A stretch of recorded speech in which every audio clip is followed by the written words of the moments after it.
नमस्कार, मैं खुशी और आप देख रहे हैं सत्तार न्यूज। आइए नजर डालते हैं आज की बड़ी खबर पर। सहारा समूह के जमाकर्ताओं को अब तक 2026 करोड़ रुपए वितरित किए गए। संसद में बोले अमित शाह।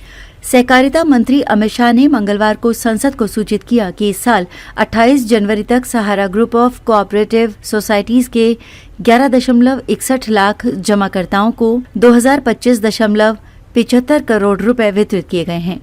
उन्होंने लोकसभा में एक लिखित उत्तर में कहा कि ये वितरण CRCS सहारा रिफंड पोर्टल के माध्यम से किया जाता है। इस पोर्टल को 29 मार्च 2023 को सुप्रीम कोर्ट के आदेश के बाद स्थापित किया गया था। इसका उद्देश्य वैध जमाकर्ताओं को उनके धन को पुनः प्राप्त करने में सहायता करना है। वर्तमान में आधार से जुड़े बैंक खाते के माध्यम से सत्यापित दावों के विरुद्ध प्रत्येक वास्तविक जमाकर्ता को 50,000 रुपए तक का भुगतान किया जा रहा है। इसके अलावा जमाकर्ता के आवेदन में किसी भी तरह की कमी पाए जाने पर उन्हें 15 नवंबर 2023 को लॉन्च किए गए री-सबमिशन पोर्टल के माध्यम से आवेदन को फिर से जमा करने के लिए सूचित किया जा रहा है।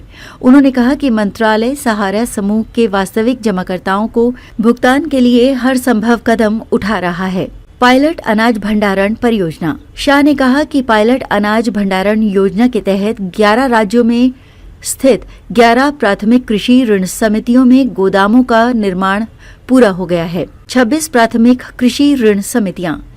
उन्होंने बताया कि तेल विपणन कंपनियों ने पेट्रोल और डीजल की खुदरा दुकानें खोलने के लिए 286 आवेदनों में से 26 प्राथमिक कृषि ऋण समितियों का चयन किया है। 34 करोड़ से ज्यादा मरीजों को परामर्श। केंद्रीय स्वास्थ्य मंत्री JP नड्डा ने राज्यसभा को बताया कि 2019 में लॉन्च होने के बाद से 2000 फरवरी 2025 तक ई-संजीवनी प्लेटफॉर्म के जरिए 34 करोड़ से ज्यादा मरीजों को परामर्श दिया गया है। उन्होंने एक साल के जवाब में कहा कि ई-संजीवनी प्लेटफॉर्म ने भौतिक स्वास्थ्य सुविधाओं पर बोझ कम करने में महत्वपूर्ण भूमिका निभाई है। भूमि अधिग्रहण बड़ी चुनौती।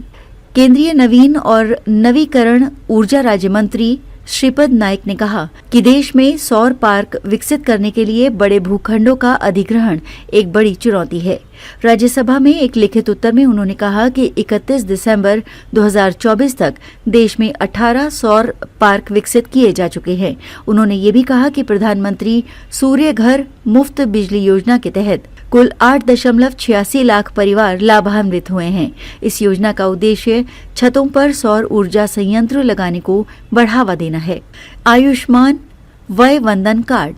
केंद्रीय स्वास्थ्य राज्य मंत्री प्रताप राव जाधव ने एक लिखित जवाब में राज्यसभा को बताया कि इस वर्ष 6 फरवरी तक 47 लाख से अधिक पात्र वरिष्ठ नागरिकों ने आयुष्मान वय वंदन कार्ड के लिए नामांकन कराया है।